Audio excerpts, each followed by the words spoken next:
안녕하세요. 절대갑TV의 명품 PD 한PD입니다. 최근에 조금 방송이 좀 뜸했어요. 앞으로 무슨 이야기를 해야 될까 고민을 좀 많이 했어요. 그동안 제가 이제 많은 내용들을 최근의 시장에 대해서 많은 이야기들을 방송에서 이야기했잖아요. 자, 이제 그 정도 얘기면 이제 앞으로 시장, 앞으로 2년 정도의 시장은 다 이야기를 했어요. 지난 방송을 보시면은 보시면서 계속 앞으로 시장을 대비하시면 돼요. 똑같은 얘기를 되풀이한다는 것은 별 의미가 없는 것 같아요. 저는 유튜브 가지고 먹고 사는 사람도 아니고, 유튜브 수입에 연연하는 사람도 아니고, 구독자 연연하는 사람도 아니고, 어떤 생각이 정리되면 그것을 방송이라는 매체를 통해서 이렇게 이야기하고 싶어 하는 사람이기 때문에, 저는 이렇게 제가 공부한 거, 제가 좋아하는 내용들을 여러분들한테 알려드린다. 그렇게 생각하시고, 저의 지식을 받아들이시면 될 것 같아요. 제가 이제 최근에 요즘 관심을 갖는 것은 뭐냐면, 도시가 어떻게 만들어졌나, 그리고 도시가 어떻게 성장을 했나, 그리고 앞으로의 도시는 어떻게 쇠퇴할 것인가, 그런 것들을 제가 좀 관심이 많아요. 제가 이제 대학교 다닐 때 전공이 이제 인류학이었잖아요. 문화인류학인데, 문화인류학이라는 게 뭐냐면, 결국은 사람이 어떠한 환경에서 어떠한 문화를 만들어가면서 사는가, 어떻게 생존해 가는가, 어떻게 진화해 가는가, 그런 거거든요.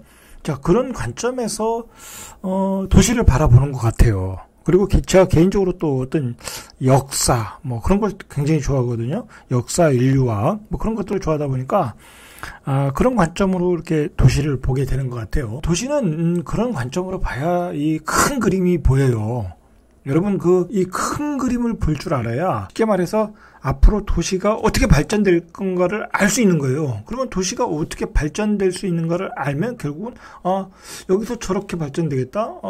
저 지역으로 발전되겠네. 이쪽이 개발되겠네. 그런 큰 그림이 보인다. 그리고 앞으로 이 도시는 한 단계 더 성숙한 단계로 들어갈 수 있겠다. 아니면 이 도시는 이제 성장의 고점이다라고 생각할 수 있는 거예요. 예상을 할 수 있다라는 거예요. 자, 그런 점에서 우리가 도시가 어떻게 만들어졌는가. 자, 그리고 우리가 근대화되면서 1970년대 이후에 박정희 대통령 이후에 이제 대한민국이 이제 한각의 기적을 이루면서 이 도시들이 어떻게 발전돼 왔는가. 자, 그리고 88년 올림픽 이후, 그리고 벤처기업이 발흥하는 그런 2000년 이후에 도시는 어떤 모습으로 발전했는가.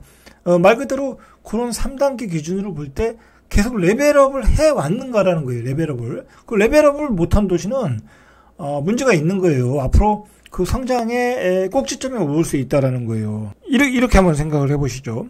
우리가 박정희 정부 시절에는 중공업이었잖아요. 화학, 공장, 철강, 기계, 그런 거 아니었습니까? 자, 그래서 이제 포항제철, 그다음에 구미, 창원, 그런 데서 이제 많은 전기 사업으로, 중공업으로 발전했고, 그리고 1988년 이후에는 우리 대한민국이 전기, 전자, 반도체, 그런 거로 이렇게, 그리고 이제 자동차에 대한 발전이 본격적으로 시작되면서, 그런 지역들에 이렇게 발전을 했잖아요. 자, 그런 적이 어디예요? 그다음에 평택 같은 데도 있을 거고, 천안 같은 데도 있을 거고, 청주 같은 데도 있을 거고, 자동차 공장이면 울산도 있을 것이고, 아산도 있을 것이고, 그다음에 광주도 있을 것이고, 그런 식으로 이렇게 시대에 따라 이렇게 다 발전을 해 온 거예요. 자, 그다음에 우리가 이제 2000년 이후에는 벤처기업이잖아요. 인터넷 기술을 기반으로 한, 플랫폼 기업을 기반으로 한 벤처기업. 자, 그게 어디에 다 자리를 잡았어요. 결국은 강남에 처음에 자리를 잡았다가 강남이라는 지역은 어떤 지역은 협소하다 보니까 그게 이제 판교로 간 거잖아요. 판교 분당으로 간 거잖아요. 근데 분당 자체는 주거 여건이 좋잖아요. 주거 여건이 좋다 보니까 판교가 발전할 수 있는 거예요. 왜냐면 판교에 벤처기업이 들어와도 중요한 건 벤처기업이라는 게 연구원들이 많잖아요. 석박사 연구원들. 예를 들어 그 사람들은 좋은 주거 환경이 필요하잖아요. 자기 자녀들을 위해서. 그러면 강남 접근성도 좋고, 그리고 분당이라는 자체가 굉장히 교육 환경이 좋은 도시잖아요. 자, 그러다 보니까 이 판교가 발전할 수 있었던 거예요.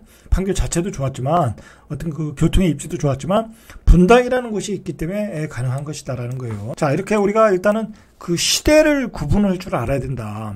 그 시대를 구분해서 때의 성장 산업이 뭔가 그걸 통해서 그 도시가 발전을 하더라는 거예요. 그러면 앞으로의 도시의 발전도 뭐 그런 선상에서 우리가 예상할 수 있을 것 같아요. 보통 이제 부동산 좀 잘 하시는 분들, 전문가들 얘기가 공통적으로 하는 얘기가 있어요. 자, 요즘은 전문가들뿐만이 아니라 유튜브에서 잘 나가시는 분들도 그런 얘기를 하더라고요. 뭐 다 이제 보고 뺏기고 하는 거니까. 판교를 많이 얘기하잖아요. 판교는 앞으로도 유명하다. 뭐 판교는 왜 유명하냐면 예를 들어서 지하철 노선이 계획된 게 얼마나 많습니까? 이게 월판선도 있고 아마 이제 그 교통 인프라들이 다른 그 고속도로 인프라들이 계속 좋아질 거예요 아마. 그런데다가 강남도 가깝고 주거 환경은 점점 좋아지고 그리고 기업들 수요는 많고 그리고 중요한 건 일자리가 계속 늘어나고 그 일자리가 고소득의 일자리잖아요. 자, 그러니까 거기는 집값이 당연히 올라갈 수밖에 없다.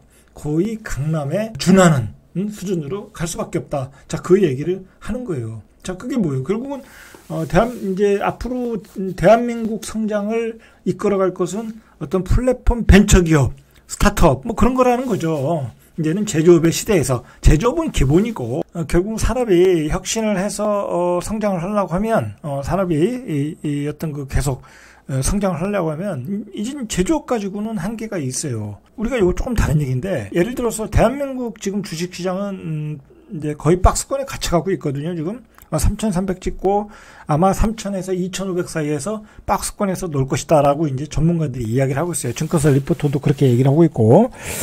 자, 그렇다고 하면 그게 뭐겠어요? 그런 대한민국의 성장 동력은 제조업 가지고는 안 된다는 거예요. 그 3,000을 넘어서 3,300을 돌파하려면 우리도 그 미국과 같이 엔비디아, AMD 그렇게 그 그래픽 반도체 뭐 그런 그 혁신적인 기업이 나와야 가는 거예요. 예를 들어서 미국이 2000년 이후에 엄청난 그 S&P 성장을 빚었잖아요. S&P가 계속 올라갔잖아요. 자, 그게 뭐겠어요? 계속 혁신적인 기업이 나왔던 거예요. 애플, 페이스북, 아마존, 구글 그 세 개를 선도하는 기업들이 나왔기 때문에 그게 가능한 거예요. 계속해서 나오는 거예요. 그게 이제 AMD, 엔비디아까지 간 거예요. 거기다 테슬라까지 가게 된 거라는 거죠. 근데 대한민국에 지금 나와 있는 게 뭐가 있어요? 혁신 기업이라는 게 없잖아요. 지금 네이버, 카카오 뭐 그거밖에 없잖아요. 기존에 있는 거 빼고 기존에 있는 거는 그냥 현대자동차, 포스코, 뭐 삼성전자는 그래도 계속 레벨을 하는데 현대자동차도 박스권에 갇혀 있어요. 알고 보면 더 이상 성장을 못 하고 있는 거예요. 지금 벌써 테슬라의 치이잖아요. 전기자동차의 치이잖아요. 자, 그런 거예요. 그러니까 이건 뭐 좀 다른 얘기인데 우리 대한민국이 결국은 이렇게 혁신적인 기업을 내놔야 되는데 예를 들어서 요즘 카카오가 욕을 먹는 게 뭐예요? 혁신적인 기업이라고 해서 막 그냥 주식시장에 엄청난 상장을 하고 있잖아요. 카카오페이, 뭐 카카오 게임, 뭐 상장을 해서 그 회사는 엄청난 이득을 보고 있지만 그게 다 골목상권을 침해하더라는 거잖아요. 골목상권. 혁신 기업이 아니라 골목상권을 침해하는 기업이다라고 하면서 어떤 한계를 보여줬잖아요. 자, 우리 대한민국이 이제 잘 나가려고 하면 골목상권을 침해하는 게 아니라 엔비디아, AMD처럼 그 혁신 기술을 만들어낼 수 있는 그런 기업들이 나야 우리 주식도 올라간다. 자, 그런 산업이 발흥할 수 있는 도시가 바로 앞으로의 미래의 도시다라는 거예요. 자, 그런 관점에서 보면 우리가 이제 스마트 시티를 왜 서둘러야 되는가라는 지점까지 가게 되는 거예요. 자, 우리 대한민국의 저는 강점은 뭐냐면, 대한민국처럼 신도시를 잘 만들고 빨리 만드는 기업이 없다. 빨리 만드는 나라가 없다라는 거예요. 빨리 만드는 나라가. 저는 그렇게 생각해요. 우리가 굉장히 빨리 문화잖아요. 빨리. 자, 그거에 대해서 어떤 비판적인 시각이 많은데 저는 그렇지 않다고 봐요. 이 대한민국의 빨리 문화는 이 대한민국의 고도 성장을 이룬 어떤 그 기초 체력이다라고 저는 봐요.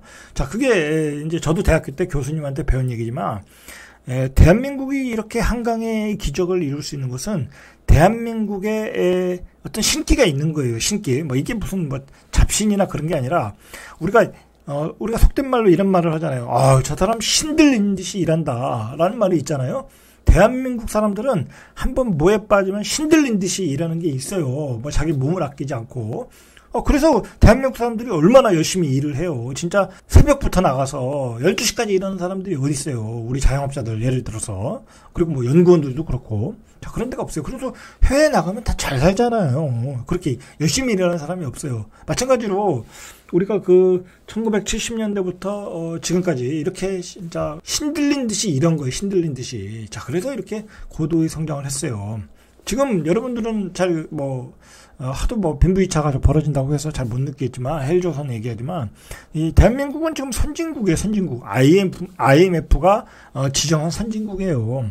어드밴스 컨트리. 그런 지점에 와 있다라는 걸 우리가 좀 명확히 알 필요가 있어요. 그리고, 대한민국이 이제 앞으로 더 잘 나가려면 결국은 혁신적인 기업을 내놔야 된다. 자, 이거 참 할 얘기가 많은데, 오늘은 거기까지만 얘기해야 될 것 같아요. 거기서 수원까지만 얘기하면 될 것 같아요. 대한민국의 혁신적인 기업을 내놓으려면, 결국은 그걸 누가 뒷받침해야 돼요? 정부가 뒷받침해야 되는 거예요. 정부가 법으로 뒷받침해야 되는 거고, 정책으로 뒷받침하고, 그 정책적인 지원을 해야 되는 거예요. 그렇지 않겠습니까? 자, 그런데 저는 참 이게 대선 이야기를 가니까, 요즘 대선이 지저분하잖아요. 야당과 여당의 후보들이 이게 사실 문제가 많잖아요. 예전 같지 않잖아요. 요즘 선거는 좀 그렇게 됐어요. 자, 그런데 좀 어떤 그 사람들은 그렇다 치더라도 뒤에 있는 똑똑한 사람들 있잖아요. 참모들. 자, 그런 사람들이 앞으로 대한민국을 어떻게 이끌어낼 건지 그 어떤 정책, 혁신적인 정책, 경제 정책 그런 걸 내놓으라 이거야. 그렇지 않겠습니까? 좀 답답해요, 저는. 그런 정책을, 그런 비전을 보여주는 사람을 뽑아야 된다는 거예요, 저는. 누구를 비판하거나 무슨 부정적인 얘기를 하거나 그런 게 아니라 정책으로 얘기를 해라, 이거 정책. 대한민국 앞으로를 어떻게 끌고 나갈 것인지, 좀 어떻게 혁신적인 정책, 그런 거. 자, 그런 얘기를 제가 좀 하고 싶네요, 서두에서. 약간 격가지로 나가는데, 중요한 얘기예요. 제가 이제 반복해서 자, 우리가 도시 태생, 성장, 성숙, 쇠퇴. 저는 제가 이제 나이가 56세인가요? 7세인가? 정확히 모르겠네. 제 나이도. 자, 어쨌든, 오래 살았잖아요. 남들보다. 젊은 사람보다. 자, 저는 그리고 굉장히 도시를 많이 돌아다녔어요. 학교 다닐 때도, 여기도 살고, 저기도 살고. 그러니까 제가 이제, 시골 서산에서 올라와가지고, 이제 서울 수도권에서 많이 살았잖아요. 그러면서 많이 옮겨 다녔어요. 그러면서 도시가 어떻게 발전하는가를 눈으로 다 목격을 한 거야. 저는 그게 저한테는 큰 자산이다.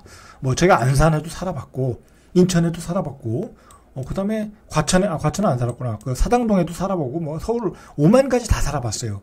그러면서, 과천도 어떻게 발전이 되고, 안양 평촌도 어떻게 발전이 되고, 그런 것을 다 봤다라는 거예요, 다 봤다. 그리고 예를 들어서 고등학교 때 잠깐 누나네 집에 살았는데, 인천에 살 때, 인천 지하철 1호선을 다녔잖아요? 1호선을 타고 다녔는데, 남양역에서 주안까지 다녔는데, 그때는 송내, 부평, 부천 여기 다 논바닥이었어요. 그게 어떻게 발전되는지를 저는 다 봤다라는. 자, 그런 경험을 토대로 제가 경험과 어떤 최근의 어떤 그 산업 동향, 경제 동향, 그리고 인구의 변화, 수요의 변화 그런 걸 가지고 제가 이제 이야기를 해드리는 거예요.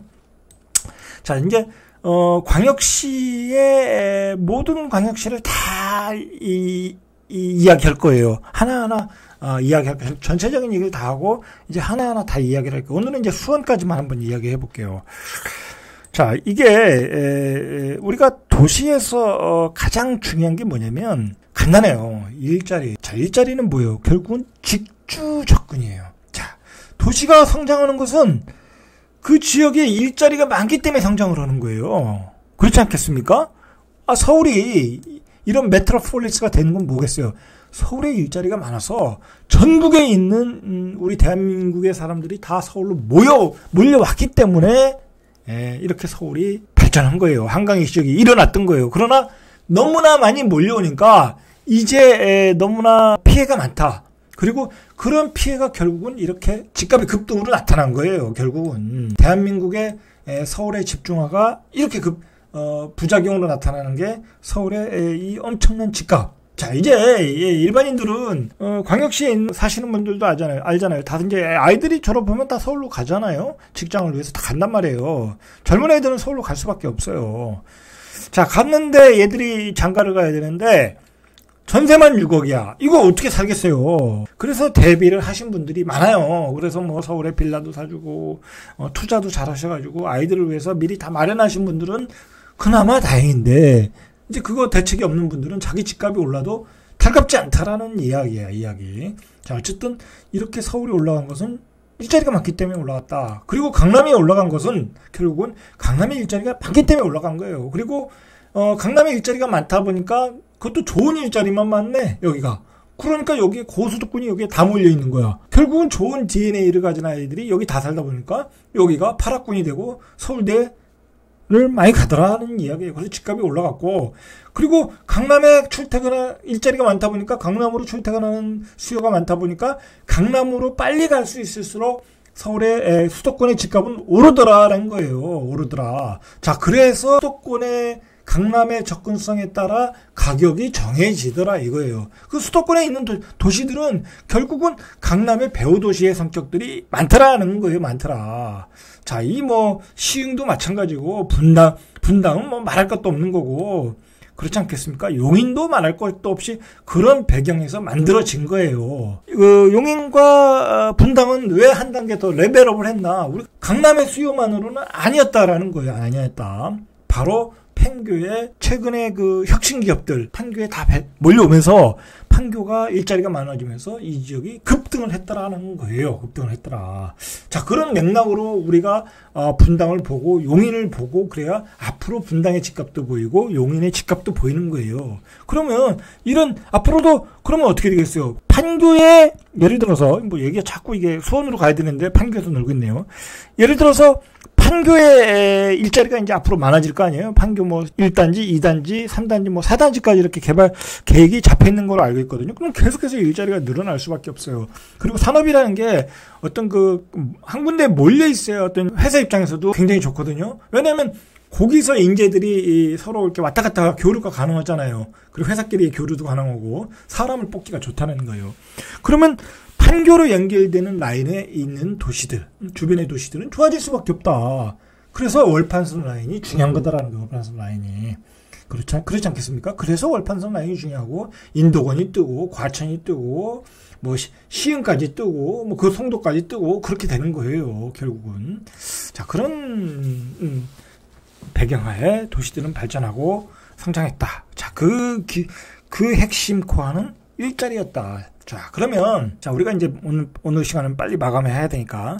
자, 그러면 우리가 수원이라는 도시를 한번 봅시다. 일자리가 중요한데, 일자리라는 것을 우리가 부동산 용어로 바꾸면 뭐겠습니까?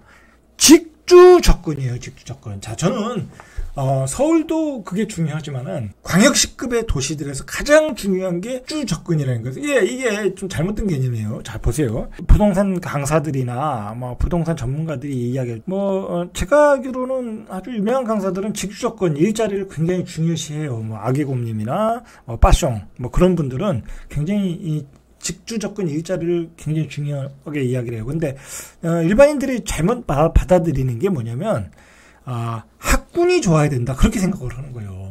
선호가 바뀐 거예요. 일자리가 중요한 거예요. 그것도 고소득의 일자리가 어디 있느냐. 자, 그리고 다음에 그 사람들이 살면 학군이 좋아지는 거예요. 후행적으로 학군이 좋아지는 거예요. 그렇게 보셔야 돼요. 개념을 그렇게 잡으시고. 자, 그래서 수원에 같은 경우는 우리가 저는 이제 어렸을 때 초등학교 때 수원에 한번 놀러 간 적이 있어요. 선생님들하고. 자, 근데 수원에 갔을 때 어디를 놀러 갔냐? 민속촌을 놀러 갔어요. 자, 수원은 허허벌판에 논밖에 없던 도시였어요. 제가 어렸을 때 갔을 때는. 자, 이게 수원이라는 도시가 정조가 만들어 놓은 신도시잖아요. 그래서 이 팔달산 밑에 주변에, 팔달구청 주변에 옛날에 구도심이 발달되어 있고, 그 다음에 여기에 수원 화성인가가 있잖아요. 수원 성인가가 있잖아요. 자, 이 땅을 보시면, 자, 이게 이제 이 수원의 옛날 구도심이 한번 수원 화성 세계문화유산. 자, 이거 보세요. 이게 옛날에 구도심이잖아요. 옛날에 행궁동, 백화마을, 이게 다 옛날에 구도심이다 보니까 길들이, 뭐랄까요. 이게 뭐라 그러죠? 마차가 지나가는 길이잖아요. 마차가 지나가는 길. 그죠? 이제 그렇게 발달된 거예요. 이제 이게 지금 이제 재개발돼가지고 이제 다시 정비 사업을 해서 다시 변모를 하고 있는 거죠. 자, 이런 구도심으로 개발되다가 자, 결국은 이제 여기에 1호선이 지나가면서 수원은 발전의 계기를 가졌을 거예요. 자, 그런데 제가 정확히는 모르겠는데 1호선이 먼저 들어왔는지 삼성이 먼저 들어왔는지는 저는 정확히 모르겠어요. 제가 거기까지 연구를 안 해봐가지고. 자, 그런데 중요한 거는 결국은 수원이 발전할 수 있는 계기는 뭐냐? 바로 삼성전자에 있다라는 거. 삼성전자. 자, 삼성전자 어디 있어요? 바로 여기 들어왔잖아요. 그죠? 여기. 삼성전자가 들어왔는데, 자, 여기 들어왔는데, 자, 우리가 서울의 경우에는 다양한 산업이 있잖아요. 다양한 서비스 산업이 발달되어 있는 거예요. 그리고 대기업들, 금융, 뭐 그런 것들이 발달되어 있는 거지, 이런 전자회사가 들어올 수는 없잖아요. 그죠? 그러니까 이런 수원에 들어온 거고, 자, 그런 전자회사들은 다 이제 공해를 일으키는 산업들은 다 외곽으로 밀려났잖아요. 안산 바늘공단도 그래서 생긴 거고, 시화공단도 그렇게 생긴 거고, 자, 그리고 이제 뭐, 어떤 기계공업은 창원으로 다 내려간 거고, 그렇게 된 거예요. 자, 근데 삼성은 수원에다 자리를 잡은 거다. 왜냐면, 여기는 어떤 그 연구원들이 많잖아요. 공장도 있지만 연구원들이 많단 말이고, 서울에서 수원까지 출퇴근하잖아요. 이 출퇴근 버스를 만들어가지고. 그런 건 삼성이 잘하잖아요. 자, 그렇지만은 뭐 그럼에도 불구하고 커다란 그 공장, 연구소가 들어왔다는 얘기는 여기 커다란 주거지를 만들 수밖에 없는 거예요. 그렇죠? 자, 결국은 보세요. 이 삼성전자가 들어오고 나서 만들어진 도시가 어디냐? 바로 영통이라는 거예요. 영통에서 메탄동으로 확장이 됐겠죠. 영통만 가지고는 안 되니까. 자, 이 삼성전자가 들어왔다는 얘기는 협력업체도 어마어마하게 많겠죠. 그 협력업체가 다 화성 주변으로 들어왔을 거다. 수원 화성 주변으로. 자, 그러면 그 수원 화성 주변으로 돌아보니까 계속해서 수원 확장될 수밖에 없겠죠. 자, 그래서 이런 메탄동까지. 자, 이렇게 확장이 돼서 예, 도시가 어떤 그 기초 체력을 만들었다라는 거예요. 뭐 여기에 이제 예를 들어서 수원 근처에 평택인가요? 자, 이쪽에 또 이 화성 근처에 또 그 현대자동차도 있고, 쌍용 자동차도 있고, 자, 그러니까 또 다른 협력업체들이 많겠죠. 자, 그래서 결국은 계속 확장한 게 동탄 신도시를 만들어낸 거예요. 자, 이 동탄 신도시는 여러 복합적인 요소가 있겠죠. 이제 주변에 어떤 그 협력업체들이 확장이 되면서 필요한 수요도 있을 거고, 경부 쪽에서 밀려오는 수요를 또 흡수해야 되는 것도 있을 거고, 자, 그렇다는 거예요. 그래서 이런 도시가 만들어졌다. 자, 일단 수원으로 다시 돌아가서, 자, 수원이 이렇게 만들어졌는데, 자, 보시면서 결국은 이제 뭐냐면, 결국은 이제 이렇게 또 1호선이 굉장히 많이 이용한 노선이었잖아요. 지금은 이제 많이 이용을 아주 많이 이용하지는 않죠. 예전에 비해서는. 자, 결국은 1호선이 만들어지니까, 서울의 출퇴근 수요가 생길 거 아니겠습니까? 그러니까, 배드타운의 기능이 생긴 거죠. 결국은 그러면서 1호선 주변에 이렇게 아파트들이 생긴 거예요. 결국은. 자, 보시면 도시가 이렇게 형성이 되는 거예요. 아파트 주변으로, 이 역세권 주변으로 아파트들이 다 들어섰잖아요. 자, 그러면서 그 빈 땅들이 있으면은, 바로 빈 땅들이 있으면은, 역세권하고 아주 초역세권이 되고, 빈 땅들이 있으면 주거 여건이 좋으니까, 그런 또 개발할 여지가 있으면 또 개발을 하고, 자, 그게 화서역 프로지오가 됐던 거예요. 자, 그런 맥락으로 어떤 도시를 접근하자. 제가 이제 오늘은 수원에 대해서만 이야기하는 거지만, 제가 이야기하는 것은 전체적으로 도시에 관한 이야기다. 그리고 도시의 탄생의 배경이다. 탄생의 배경에는 직주 접근이라는 게 있다. 그래서 그 산업이 들어오고 그 배후 도시의 배후에 커다란 주거단지가 들어섰더라는 거예요. 들어섰더라. 자, 그래서 그게 어떻게 계속해서 꼬리에 꼬리를 물면서 확장을 하느냐에 따라 도시는 계속해서 성장을 할 수 있는 거고, 그게 고립된 지역에 어떤 성장이 약한 동력이면 그 도시는 성장을 못할 수 있다라는 거예요. 이게 중요한 얘기예요. 우리가 앞으로 그 도시에 장기 투자를 할 때 그 도시가 계속 성장할 수 있느냐 없느냐, 그게 매우 중요한 건데, 그 계속 꼬리를 쳐가면서 계속 그 확장해 나갈 수 있느냐, 그거는 바로 이제 이런 맥락에서 어떤 일자리, 직장 맥락, 어떤 산업의 어떤 그 성장, 그런 것을 예상을 하면서 우리가 예측해 나가야 된다라는 거예요. 그런데 자, 예를 들어서 이 수원 같은 지역은 삼성이 들어왔지만, 자, 결국은 보세요. 이 삼성이 들어왔지만 이 영통구가 오래됐잖아요. 그러면 이제 새로운 수요가 만들어졌겠죠. 그렇지 않겠습니까? 새로운 수요가 만들어진 거예요. 이제 이 구축을 팔고 신축으로 이사가겠다는 수요도 생길 것이고, 그리고 이 삼성전자에 다니신 분들이 연봉이 셀 거 아니에요. 특히 맞벌이인 경우. 그럼 그 사람들을 위한 새로운 주거지가 필요하다라는 거예요. 필요하더라. 자, 그런데 이 지역으로 가겠습니까? 여기 재개발 지역으로 가겠습니까? 이 좋은 택지지구에 살았던 사람들이. 그리고 중요한 것은 이런 지방 광역시급 도시에서는 굉장히 직주 접근이 필요한 거예요. 아무래도 어떤 뭐 사무직이든 연구직이든 뭐 공장에서 근무하시는 분이든 이런 어떤 제조업체에서 일한다는 것은 피곤한 거예요. 피곤한 거. 연구직도 얼마나 늦게까지 근무하겠어요. 그러니까 어떤 직주 접근이 필수적인 요소예요. 굉장히 가깝잖아요. 그래서 지방광역시에서 나타나는 어떤 공통적인 특징이 굉장히 어떤 산업단지 앞에 바로 주거지가 형성이 되더라는 거예요. 자, 그게 어디예요? 청주 하이닉스 아니에요? 복대동. 하이닉스 앞에 복대동이잖아요. 주거 여건으로는 안 좋아요. 거기서 뭐 매연 물질이 나올 수도 있고 있는데도 그렇게 살더라는 거예요.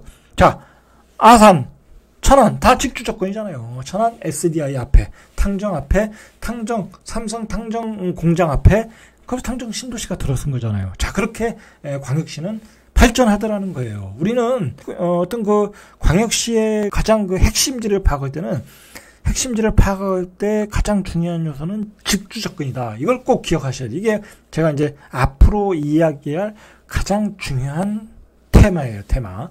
자, 수원을 마무리해 볼게요. 오늘 수원까지니까. 자, 이 수원으로 가서 결국은 이 삼성전자에 다니시는 분들이 어떤 이주 수요를 만들기 위해서 이 광교 신도시를 만든 거예요, 결국은. 새로운 또 수원시의 레벨을 위해서 광교시를 수원시에서 기획을 했겠죠. 그래서 이렇게 자연환경이 쾌적한 곳을 고른 것 같아요. 자, 그런데 이 광교가 이 고급지가 된 것은 결국은 바로 이 신분당선이 만들어진 거예요. 이게 강남의 접근성을 단축시켰다라는 거예요. 단축시켰다. 30분 안에 강남에 가게끔 만들었다는 거예요. 처음에 광교가 만들어졌을 때 영통구 입장에서는 외졌잖아요. 그렇죠? 이 사람들이 이게 외진 거거든요. 이게 여기서 간다는 게 자차로 출근하면 피곤할 수 있거든요. 그래서 꼭 분양가도 또 비싸. 그리고 아무것도 형성이 안 돼 있어. 그리고 처음엔 신분당선도 없었을 거 아니에요. 신분당선도. 자, 그러니까 광교가 미분양도 났었고 초기에 가격이 저렴했던 거예요. 근데 이쪽에서 신분당선 놓고 위에서 뭐 용인, 수지 이런 데서 뭐 밀려 내려오고 강남 수요를 빨아들이니까 집값이 급등을 한 거예요. 자, 그리고 이 삼성전자에 사시는 분들도 삼성전자에 다니시는 분들도 이쪽으로 또 이사를 오고 다른 메탄동에 사시는 분도 이주를 오고 고급지가 되면서 이 지역이 이렇게 급등을 하게 됐다. 결국은 여기는 어떤 삼성전자의 수요뿐만 아니라 이 수원이라는 도시의 단점인 강남의 접근성을 뛰어나게 만든 신분당선이 들어오면서 급등을 하게 됐다라는 거예요. 자, 그러면 우리가 그것을 몰랐을까요? 왜 몰랐겠어요? 다 알 수 있는 얘기예요. 도시의 어떤 구성원들, 그리고 성장 과정, 뭐 그런 것을 태생을 보면 다 알 수 있는 거예요. 그럼 이 사람들이, 광교로 새 아파트로 이사 갈 수 있다. 근데 약점이 있더라? 근데 그 약점을 신분당선이 보완했더라? 근데 자연환경도 쾌적하더라? 자, 그러면 여기로 갔어야 맞는 거라는 거죠. 자, 그런데 이제 수원은 또 다른 단계로 발전하고 있어요. 이게 지금 제가 얘기하는 것은 상당히 고급 강의예요. 이건 뭐 돈 내고 들으셔야 되는 거예요, 사실은. 돈 내고 들으셔야 되는데, 뭐 저는 뭐 돈 받고 뭐 그런 강의를 안 하는 사람이니까 제가 말씀드리는 거예요. 자, 수원은 우리가 앞으로도 계속해서 관심을 가지고 봐야 돼요. 왜 그러냐면 대한민국의 산업이 여기서 다 일어나요. 다 일어난다. 그리고 지금 삼성전자만 있는 게 아니잖아요. 수많은 연구소들도 많고 앞으로 연구소들도 많이 들어올 것이고, 그리고 이제 주변이 이제 메트로폴리스가 돼버렸어요. 동탄 1, 2, 그 다음에 용인, 수지, 수원 다 붙어버려서 소위 말하는 뭐라고 그러죠? 메가시티가 돼버린 거예요. 메가시티. 수원은 메가시티로 이제 보셔야 돼요. 자, 그 메가시티로 가는 어떤 과정 중에 하나가 바로 이 가장 낙후된 지역. 바로 이 수원의 구도심을 왕창 재개발하잖아요. 여기 막 다 쓸어버리잖아요. 그냥. 1구역, 2구역, 8구역 막 다 쓸어버리잖아요. 뭐 그것만 되나요? 이쪽에 또 화서역 프로지오도 만들고, 스타필드도 들어오고, 아마 이 수원은 계속해서 재개발, 재건축이 이루어질 가능성이 많아요. 부산처럼. 자, 그런데 그런 재개발, 재건축이 이루어지려면 결국 수요가 많아야 되고, 교통 인프라가 좋아져야 돼요. 자, 근데 결정적으로 여기다 수원에다 때린 게 뭐예요? GTX-C잖아요. 수원이 발전한 거는 바로 경부라인이잖아요. 경부라인에 이런 라인이 발달되면서 직주 접근성, 서울의 베드타운으로서 발전하면서 이렇게 아파트가 들어섰고, 그 다음에 서울의 접근성이 좋아지면서 이 성균관대학교 자연환과학 캠퍼스도 들어오고 여러 가지 대학들이 들어왔을 거예요. 자, 그런데 결정적으로 이제 GTX-C가 되면 강남까지 20분에서 자, 그 거리가 되잖아요. 그러면 이 지역은 천지개벽할 수밖에 없다라는 거예요. 그런 관점. 그러니까 수원이라는 지역은 GTX-C를 통한 정비사업, 서울의 접근성을 강화하는, 그것도 강남의 접근성을 강화하는. 자, 이 분당선 쪽도 강화를 하지만 여기는 섹터가 적잖아요. 이게 호매역까지 간다고 하지만 호매역에서 강남 간다는 것은 또 그렇게 쉬운 일이 아니에요. 자, 그런 단점이 있지만 GTX-C가 들어오면 이쪽이 발전할 수 있다라는 거예요. 자, 이쪽이 발전할 수 있고, 자, 광교도 날로 갈수록 주거 여건이 좋아지고, 그리고 수원 전체가 이제 수원 자체만으로 생존하는 도시가 아니다.